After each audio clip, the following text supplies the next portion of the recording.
Welcome to the Workplace Podcast. We've got an incredible guest today, and I'm really excited for the insights and ideas they'll be sharing. There are so many practical learnings from the conversation that will make a difference to you, your team, or organization. If your organization is interested in a workshop on this topic of the podcast, feel free to get in touch via our website, yellowwood.ie. If you want to support our podcast, and you'll find a link to our Patreon in the podcast description. Thanks in advance for listening and your support. Now, let's take a different path to success. Welcome to the Workplace Podcast. Joining us today to discuss how women in leadership navigated menopause is Dr. Alicia Grandey. Dr. Grandey is a distinguished organizational psychologist at Penn State University with over 25 years of expertise on managing emotions and work mistreatment. Over 75 of her publications have won Impact and Quality Awards and garnered over 38,000 citations, putting her in the top 1% of organizational scientists. She is the co-author of the forthcoming book, Emotionally Charged, Leading in the New World of Work. And her work has featured globally in podcasts like BBC's The Why Factor, Adam Grant's Work Life, and also she has featured in media outlets such as The New Yorker, Fast Company, Telegraph, CNN, USA Today, and NPR. In 2020, Dr. Grandey led an award-winning interdisciplinary review of how the 3 M's of women's bodies link to their career trajectories, which started a movement in the field. She is passionate about sharing new evidence on menopause and leadership widely. Alicia, welcome to the Workplace Podcast. Thank you so much. Good to see you again. So we met last at Thinkers 50, and it's great to see you again. And a big shout out to our friend and colleague, Melissa Clark, for introducing us. So I'm delighted that we're talking about this topic, and I feel that it's not spoken enough about in the workplace. You know, it does, and you know, and I know, it impacts 50% of the population and has a knock-on effect on their partners, their colleagues, the other 50%, you know, their families. So women in leadership face an uphill battle, don't they? Yeah, I used to start talks saying if you have reproductive organs or you know someone who does, this affects you, right? Yeah. Like it affects everybody. That's absolutely right. And it is a taboo topic, and that's why I wrote that one paper. So yes, we don't talk about it enough. It's definitely one of the other things that women who are leaders face that's another potential barrier, and that's part of why I started doing this research. And just on this then, I want to highlight an episode that we recorded previously with Loretta Dignam on this. It's episode 46 if listeners are interested. And I learned from that there was such a range of symptoms of perimenopause and menopause, over 40 symptoms that are sometimes misattributed, and perimenopause can span over 7 years. And again, it's that taboo, you know, aspect there. So how do we reframe the narrative around the menopause then? Well, part of what we did in the research with leaders talking about menopause is I think we talk only about menopause as the symptoms. Yeah. Like we don't tend to talk about bodies in the workplace, right? Like Yeah. like it doesn't matter if you're male or female bodies, it's Yeah. just that's a taboo. But it's really so much more than that. It is a natural aging developmental stage of life, and there are good sides to it, Yeah. that we also don't necessarily talk about. We don't hear from our mother's generation what they experienced, right? And so I think it's great that we're starting to change, actually have dialogue about this so that we can inform our daughters. My daughter just wrote a paper for one of her classes about menopause, which I never had the opportunity to do. And doing that means that we can ask for help when we need it, but also destigmatize it, because I can say, I'm a menopausal woman and look, I'm performing just fine. Yeah. Right? Like we need to connect those dots too. There's something about what you're saying then. It's about saying, listen, this is a natural part of life. And it's really about embracing that and say, listen, you know, because I'm really thinking about how to have those conversations in the workplace. How do we normalize it? And I'm thinking about as well, like for male colleagues to help their female colleagues, and then if there's a gender difference in your direct report or managers or Yeah. whatever, that you're able to have this conversation to go, listen, can I accommodate here? Because it's really about how do leaders navigate their careers going through menopause. Because from the research that we've been through, there's such a loss of talent in the pipeline. Yeah. The idea that there's direct that if you're more likely to have male supervisors than Mm, female, which we yeah, know tends to be the case, and if men are less comfortable talking about these female bodily experiences, then yeah, yeah, you run into that. You don't want to explain what's happening, and then you don't ask for the support you might need, and then any issues you're having at work might be attributed to the wrong thing, right? yeah, And in fact, we did this study where we had a scenario where a woman in a work group was seen having a hot flash, mm, and compared to the same woman not having a hot flash, she was seen as less competent and was less likely to be nominated as the leader for the next project, yeah, right? And it's because it's attributed to looking like a lack of confidence, or there's yeah, something wrong with her, or she's distracted. But if she just matter of factly, in our third condition, it was she matter of factly said, "Oh, I'm having a hot flash. It's the menopausal stage of life." yeah, It completely changed the reaction. It went back to as if she didn't have symptoms, like to that level, and she was more likely to be seen as a competent person who was able to be a leader. Not as much as the man in the room, which is still the issue, um, yeah, but it's helpful to attribute it to the right things. And as you said, it's a natural experience. It doesn't mean someone is disabled, or yeah, if we treat menopause as a disability, then 50% of the population has a disability. Like that yeah, doesn't make a whole lot of sense. yeah. And there's something about what you're saying. It's a both and approach. It's about asking for help or support or informing people what's going on from the female perspective.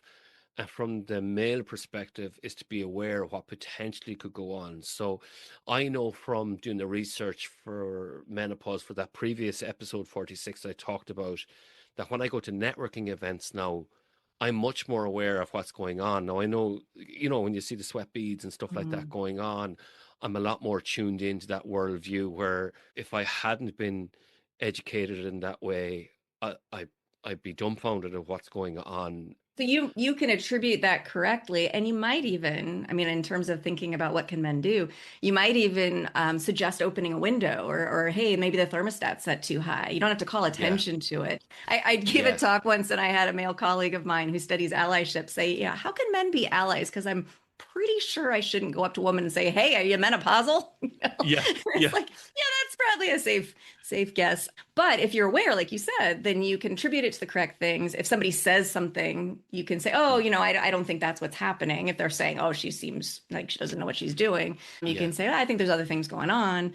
So yes, it's both. It's both parties. It shouldn't be all on the woman to have to like do all the work herself to figure things out. So speaking about that, then I'm listening in here, and could we speak to say both? Because think about this, right? Is from my perspective, I'd like to go right. There are some women listening in here going, I wish I had the confidence maybe to speak up or be very direct or whatever with my needs, or maybe inform people going on, because from that perspective, well, I might find this kind of private to me. Hmm.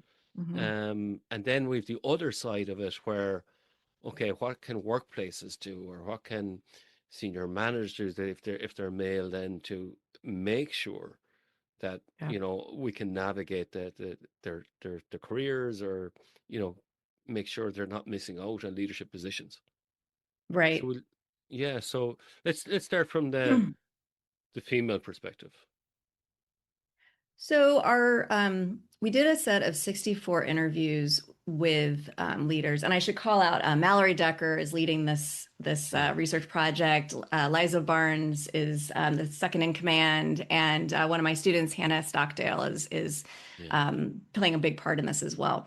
So we've done these interviews with people that range from like military leaders to mayors of cities to healthcare leaders to academic leaders, And we asked them, how did they navigate this process, right? And they did talk about the distress of the symptoms and how they were distracting. The hot flashes are the things that's most commonly talked about, and it can certainly be uncomfortable, and it's most obvious probably to others. Yeah. But the thing that women often say that concerns them is the brain fog. And the research is just so not clear about what's going on. Like, is that a real thing? Is it just, basic aging and we're just misattributing? We really don't know what's happening with that. But the concern that I might not remember a word at a critical moment, or that I might not be thinking clearly is a scary feeling, especially for these highly competent women who are leaders in the field. So what we found was they described that, but what they did then was advocate for themselves, not necessarily at work right off the bat, but in the doctor's office. I mean, because from doing that other interview, like doctors themselves are often not trained in this. Like there's no, like the number of doctors are more likely to get maternity training, one of the 3 M's, right? Maternity training than they are to get menopause training. And more women are going to go through menopause percentage-wise than maternity, right? So it makes very little sense. So women often have to educate themselves and advocate for themselves to seek support, to seek treatment, to find out, maybe it's holistic medicine that they want to seek. So they got to read books. I mean, that's what I did. I was like finding all the books I could find to kind of, educate myself. And thank goodness I had the time to do that, right? It was during the pandemic for me. So I had the time to sit and read all these resources.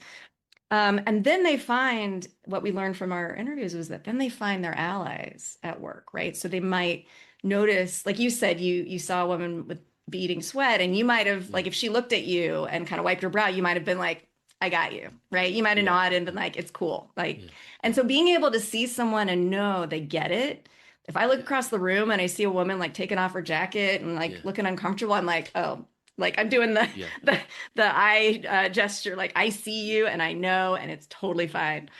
And that makes a big difference, right? And then you can find those wise women who've gone through it before and find out what they learned and how they navigated it. If you have that knowledge and medical support and the social informal support, then you're maybe more emboldened to do what you need to do at work. You know that you have like kind of your Avengers team behind you, right? That you can then approach work in a more confident way, but also seek out the resources you need. And then that's what we found is that they gained more confidence by realizing they had the resilience to go through this process at the early stage. And that was just the first stage of this process.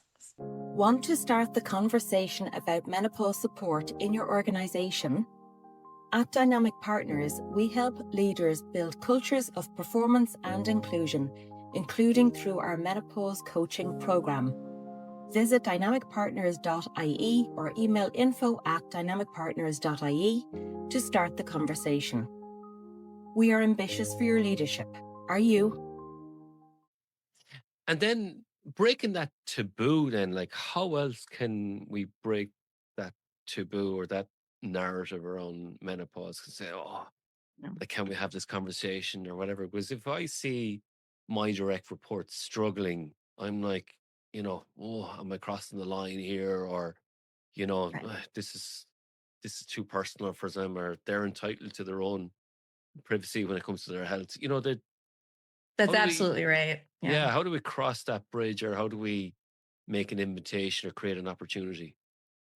That we wrote about that in our book that you mentioned, Emotionally Charged. The how do you show compassionate leadership is really what you're talking about, and it's about creating a psychologically safe space where you might notice someone is struggling. We actually have a checklist in there from research called the Signs of Struggle Checklist, SOS.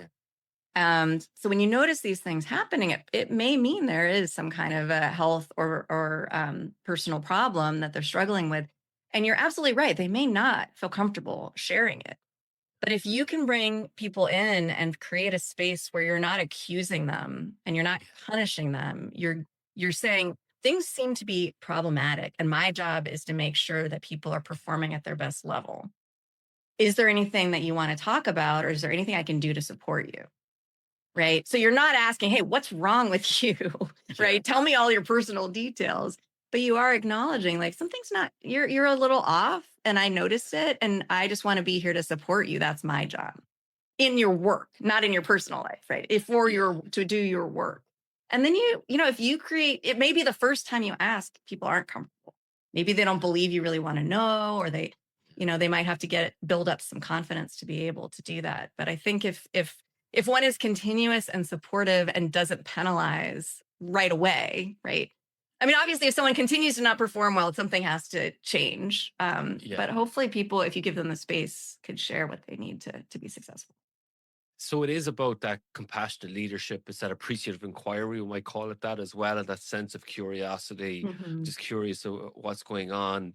Right. And and there's something there that, you know, you're not avoiding the elephant in the room if there's productivity or something going down because a lot of people might over accommodate or might be too rigid in their approach. So it is about saying, listen, we still need to get the job done. How do we Right. best find a way to accommodate you or to make that happen or to get those Well, and results? I want to, sorry to interrupt, but I also Yeah. want to point out one should not, a leader or a supervisor should not assume that this person doesn't want an opportunity. So it's not just about Yeah. accommodating to repair. It's also like, don't assume the person doesn't want to challenge themselves and take on a Yeah. new leadership role.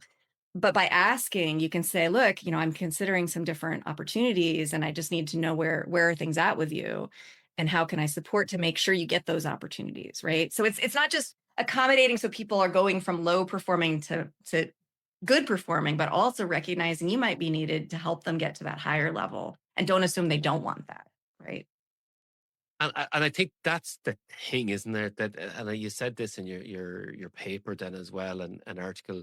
There's something about stereotypes that exist in societal beliefs that needs to be challenged. Like menstruation affects cognitive ability. It makes women less competent. There's certain things that we have to go. Well, actually, that's not true. Or people might want to step up to a new challenge and advance their career. Like so, Right. there's certain things that we need to challenge. So what might they be? Because this is the Yeah. education piece for people, isn't it?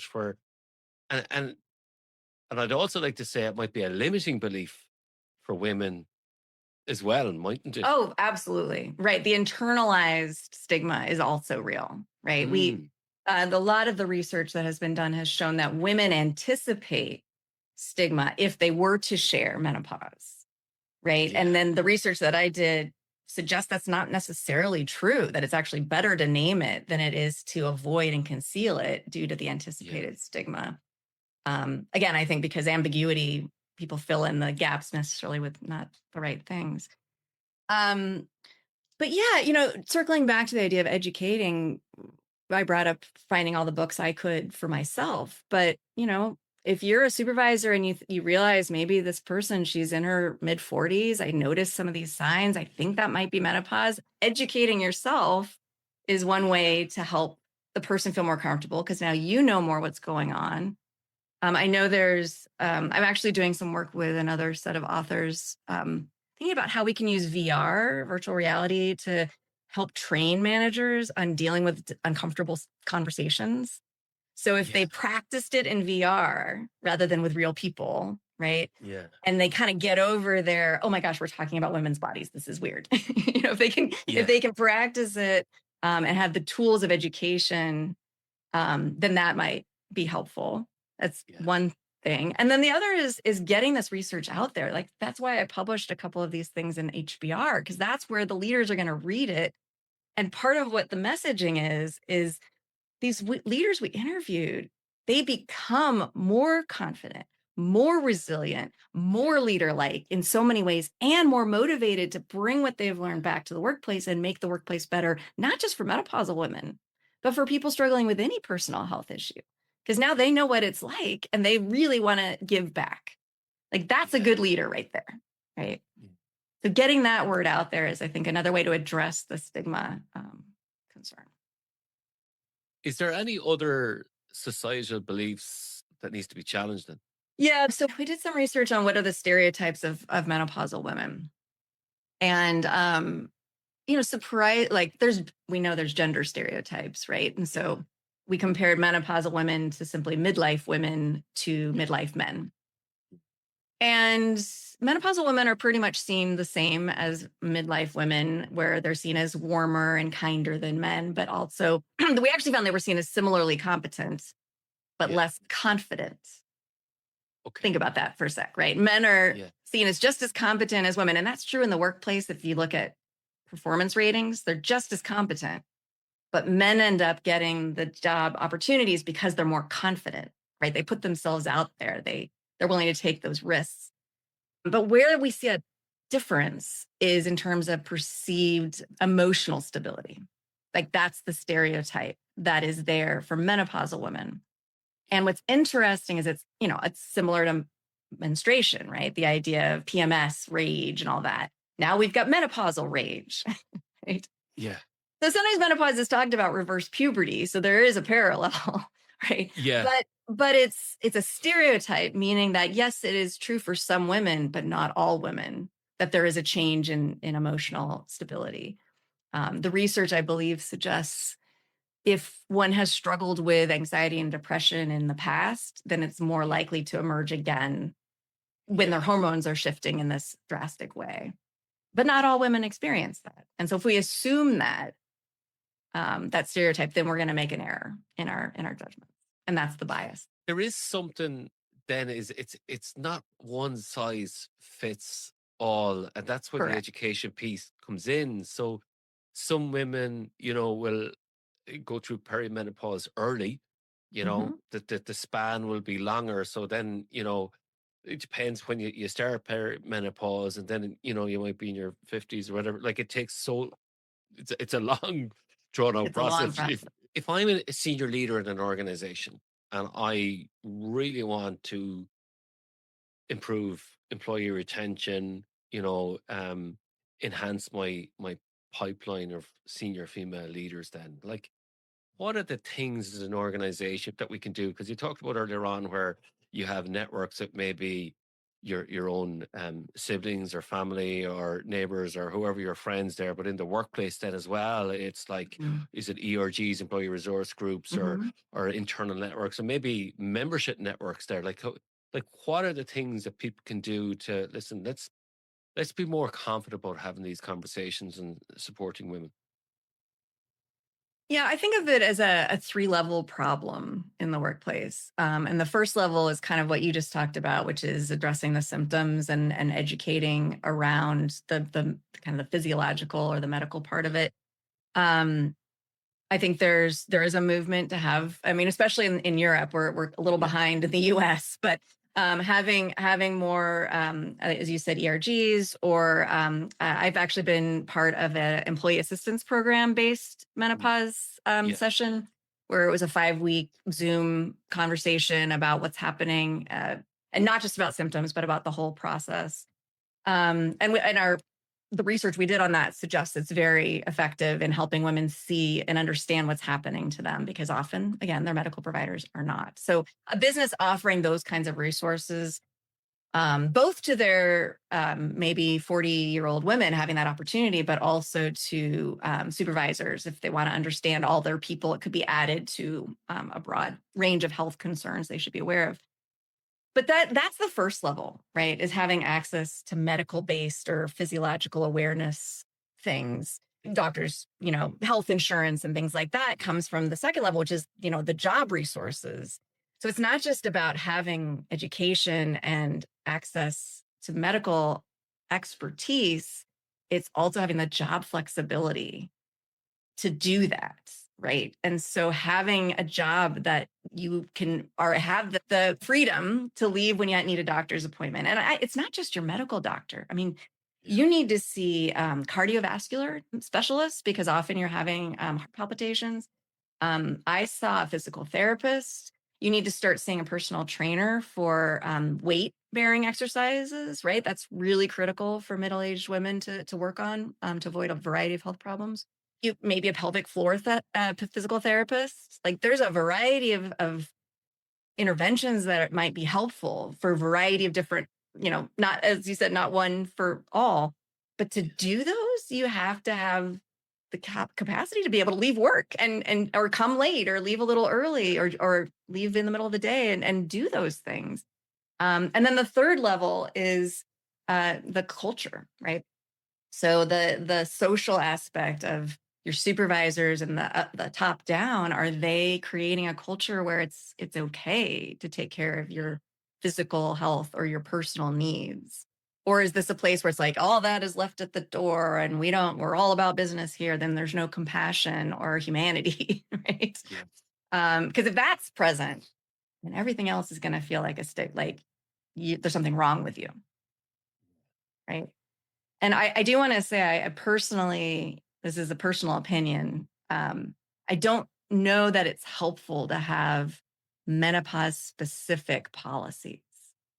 And I know there's a movement towards that. I know it didn't pass in the UK. I know they had something on the docket to like get menopause leave, and it was seen as not gender equal, which, yeah, that's true.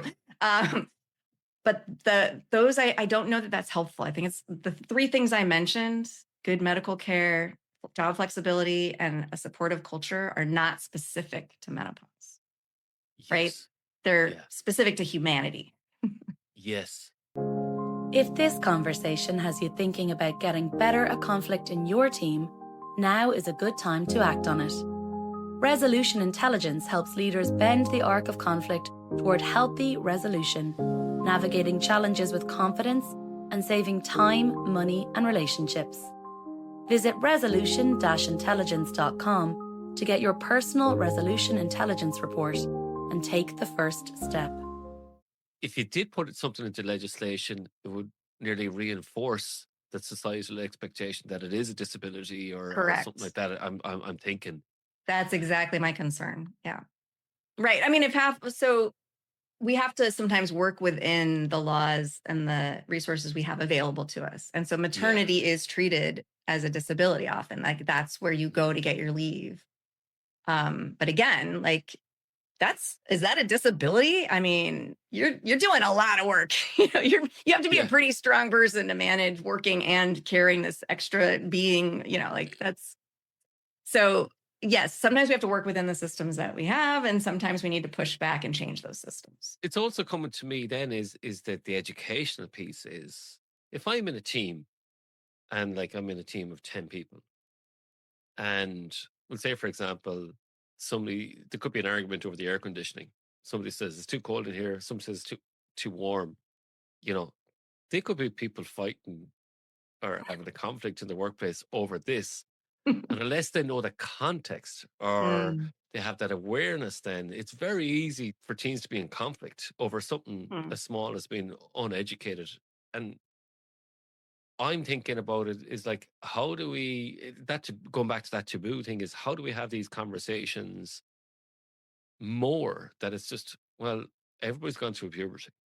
This is just another part of the human cycle that we go through, development cycle, And men actually have what's called andropause. It's just more gradual. So that declining levels of testosterone affect men in more gradual ways, but there is certainly taboo and fear for men around that, right? Like losing their muscle mass, losing their capacity to have the strength that makes them feel masculine, right? But that is less talked about. I don't know that men want to talk about it, right? So that's another set of issues that I'm hoping we can look at this combination. They are both happening in midlife, but for men, it's much less fluctuating. For women, the estrogen is fluctuating. For men, it's a gradual decline, and so it has different effects on behavior. It seems like there's an opportunity to have conversations about this in both men and women. It's just because it's slower for men. It's maybe not as noticeable. Whereas for women, then obviously with all the symptoms and stuff like that going through. Just on that andropause, then educate us a little bit about that. So that's where muscle mass has been lost. Testosterone is lower. It's like testosterone slowly declining. Yeah. I mean, I think that some of the behavioral things might emerge later in life for men. So if you've ever noticed your father or grandfather getting a little bit more sentimental and weepy, right? Like I noticed that with my grandfather at Thanksgiving, he started being really like getting sentimental and tears in his eyes, looking around at his grandchildren, right? But that's like, 60s, 70s. So maybe post-retirement is maybe when some of that happens for men. Also, there's research showing that when men fear they're losing their masculinity, they're more likely to seek more power in response. Right. And so that's the stereotypical midlife crisis, right? When we talk about midlife crisis, and I'm putting it in air quotes, by the way, then often what we think of is men having affairs and getting fast cars. And those are all ways of reasserting masculinity, right? Because of the fear of losing it. But for women, it's not the same thing. Like there's not losing estrogen doesn't mean we're losing. I mean, it could be seen as losing femininity, but we don't reassert power to deal with that, right? That's not the same response. I mean, andropause is less well studied, but it's also maybe less noticeable in the workplace given the timing of when things occur. But it could explain some needs for seeking power or for asserting dominance over people. It's fear driven. Okay, so interesting. So let's go back to the topic of our conversation here today is how women have navigated their careers and women in leadership have navigated their careers. What else, from your research have you learned that women have done to navigate, leadership? I feel like we've talked about a lot of it. We described it as a hero's journey in the HBR article. The idea that, if you think about Odysseus and the classic heroes, they start off with some big change that they need to figure out if they have the guts to go, go on their quest, and then they face the battles, and then they come back to their community with new knowledge that they, and it's kind of like that is what we've found in our research. And so those steps, like circling back to the beginning, right? Those are extra things women are doing in addition to working, in addition to managing often like pubertal or older children and elder care, right? All of those are happening at the same time as perimenopause. And they're managing all of that. And what I find really interesting is another thing that happens in that process is the realization, based on our interviews, is the realization that you really can't ever meet society's expectations to be a good woman. Like there's this moment of just, you know what? I don't give an F anymore. Like I just can't. Right. Like, so when I had periods, I was stigmatized, and now I'm not having periods and I'm stigmatized. Right. Yes. When I was pregnant, I was seen as weak, and now I'm not able to get pregnant and I'm seen as weak. So you kind of have this realization of like, there's really nothing I can do. So therefore I can either crawl into a ball and hide and just go away, which is that feeling of invisibility, right? That many older women end up experiencing. Or the great thing is for women in leadership is maybe they have that role that they can then lean even more into, because now they're like, oh, I don't have to get people to like me. They're never going to think I'm good enough as a woman. Now I'm going to just be a good leader. That's my focus. And I can do that because look at all these things I've learned along the way. Like, I think that's a powerful narrative that we don't refer to enough. But the women realizing I just don't give a rip anymore what people think, and they don't say rip in these interviews. And isn't that so liberating then as well? This is why we're going to have people who are now going to have those difficult conversations. They're going to play devil's advocate when they're going to go, is nobody talking about this? There's all these positive things that when women and men are liberated to do so, there's positive aspects to do that. And I think that's very powerful then as well, isn't there? Right. And if women are fighting this battle that I just described and then coming back and saying, oh, we need a more compassionate workplace, we need more humanity in the workplace, and here's some ideas I have to do that, that helps everybody. I mean, that helps men who maybe get a cancer diagnosis or have a heart attack, right? Like it's not limited to menopausal women, and men benefit from that as well. And it may be that they're less likely to do that because because of gender stereotypes. It's seen as weak or whatever. So it might be those menopausal women that are able to bring that back and change the workplace for the better for everyone. If we were to get more men involved in this conversation, and I know her. I was talking to Loretta Dignam before that episode 46 I was talking about.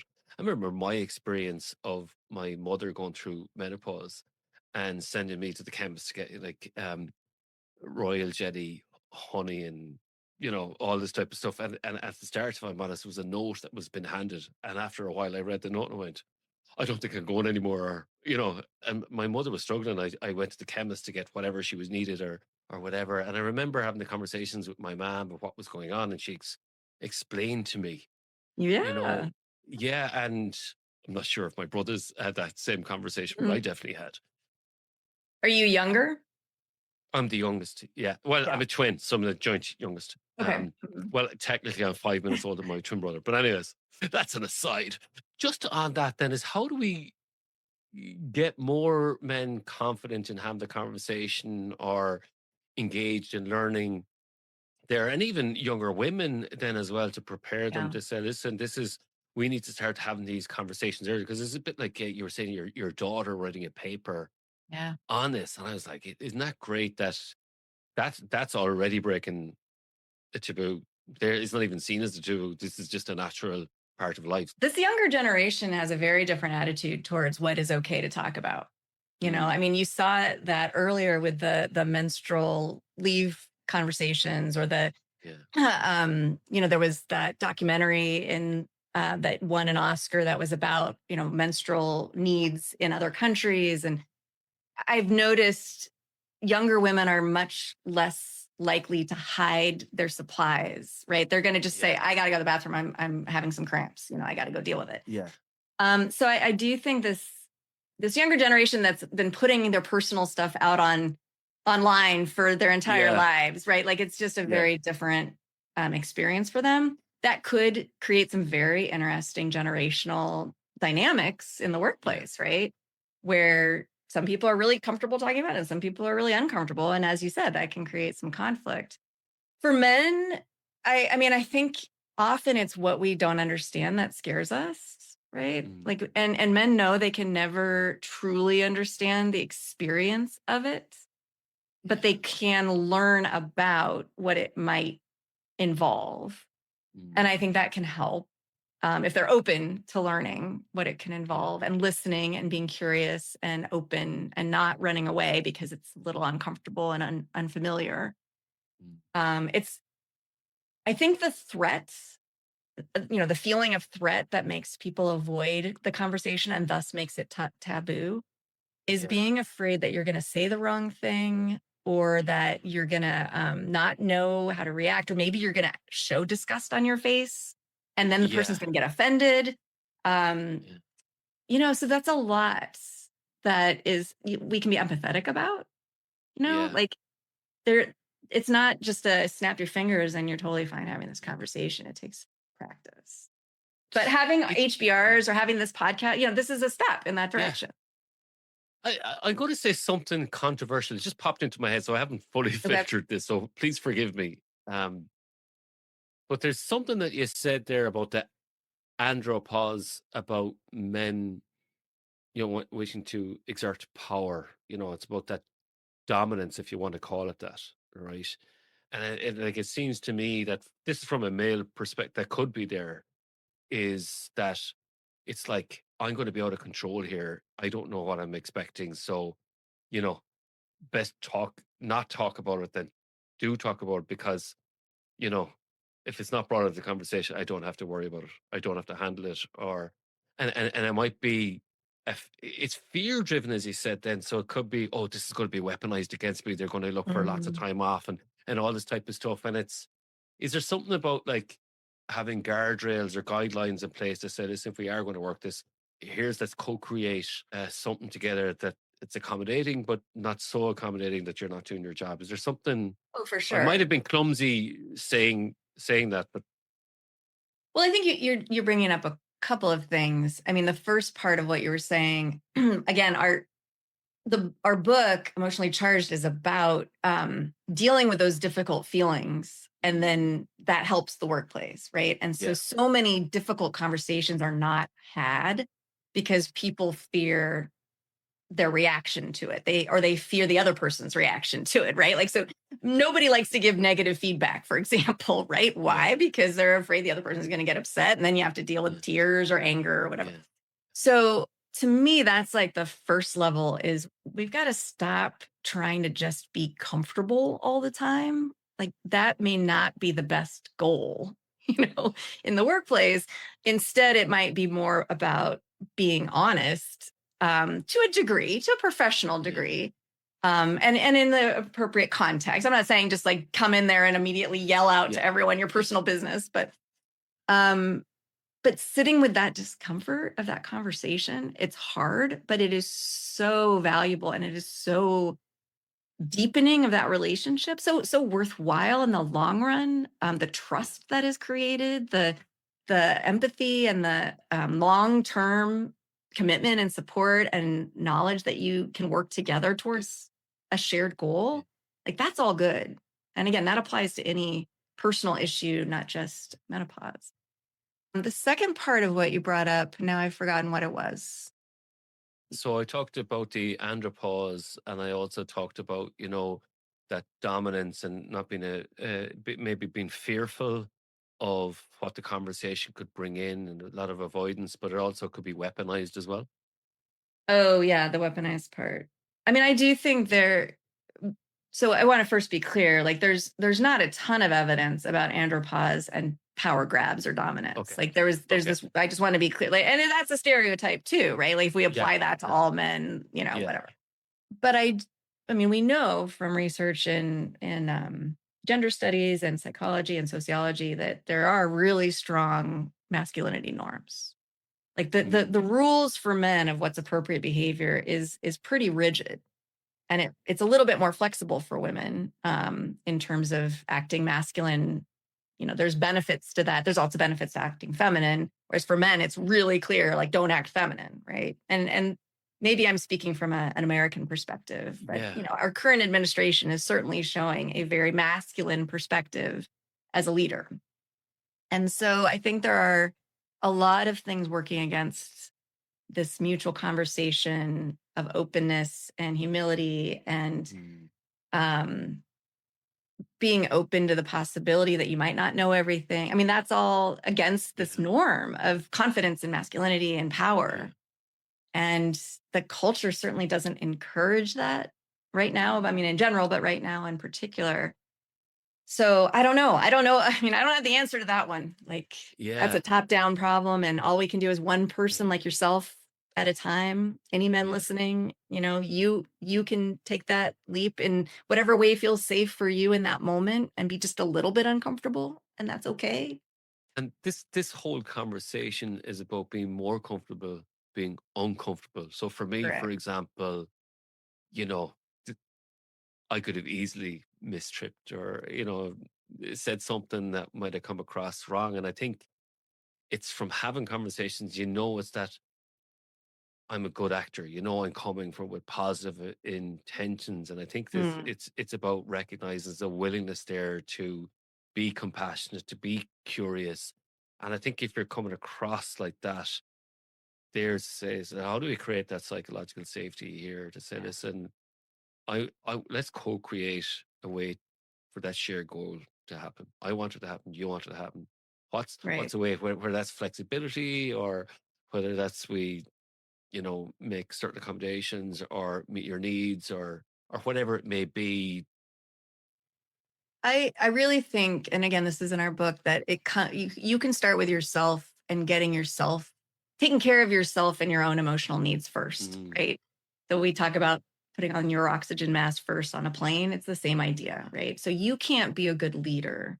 You can't take care of other people if you aren't sleeping well, if you are holding in a lot of anger towards somebody. It's going to come out somehow, and not in a healthy way. And I do think that the norm for men is, I mean, even more so than for women, is to push it down and avoid it. And And that means, we know from years and years of research, if we're constantly avoiding discomfort, we're not building trust. We're holding in feelings that are eventually going to come out in unwanted ways. And we're hurting our bodies. Like, it takes a lot of effort and it causes health problems. So I do think that there is something that anyone listening can do, which is to kind of first start with yourself. And can you sit with uncomfortable feelings? Can you just take 5 minutes to sit and not do anything and breathe and see what comes up? That's hard in this busy, busy world, right? That's really hard to do. But if you can do it for yourself, you're probably more ready to sit with someone else and listen to their stuff and not react. You know what I mean? Like, if you have your stuff that you haven't dealt with and a person comes to you and they're having some issues at work that may be menopause related, your stuff might come up and react to that person and see it as a threat or see it as they're trying to get something out of you, or, interpret it in a way that's really due to your own stuff. And I know I sound like a total psychologist right now, but that is my background. And from my lens, there's so many different ways that this should be looked at it from a leadership point of view. This is that self-awareness and emotional intelligence that you have. It's that compassion that you have for yourself and others. And this is where self-care comes in. This is where you're looking after yourself to, care for others. And then there's the employee assistance programs that we have there to make sure you're availing of that, as well as, your direct reports or team members, whoever it may be. And also it's the need then to train people and educate people and coach people, or if people need therapy, I'm a fan of all of these things because I do them all, if I'm honest. Me too. I get coaching, I get therapy, I do all the physio stuff. For you talked about muscle mass and all this type of stuff. I do all of that, and I really think that what this podcast is about is just really encouraging people to advocate for others and yourself to make the workplace a better place. And Alicia, you've definitely helped us achieve that today. If people were to find out more about your book and what you do and how to find you, how might they do so? The book is published by Oxford. It's available on Amazon and most Barnes & Noble, most booksellers. And it really has a lot in there. It's not specific to menopause, but it is specific to taking care of yourself so that you can take care of your people. I'm on LinkedIn. I have a website through my Penn State University position. And if anyone wants to be involved in research, we need more studies on how are women navigating this and what would help, right? Like, what would be good tools or resources or interventions that would really help make a difference. So you can reach out to me through my Penn State email. I'm happy to engage people in that way as well. Alicia, I would love to read that book, and I'd love if you came back onto the podcast. Again, it's been such a pleasure having you today. Thank you so much. Thank you. I appreciate it, William. Thanks so much for listening to the Workplace Podcast. I really appreciate you being part of the conversation. If you found value in today's episode and want to support what we're building here, you'll find a link to our Patreon in the description. As a workplace expert, I'm here to help you resolve your workplace dilemmas. If your organization could benefit from my expertise, feel free to get in touch via our website, yellowwood.ie. Yellowwood, your external learning and development partner. Take a different path to success in your career, leadership, team, and organization. Until next time, take care, and we'll see you soon.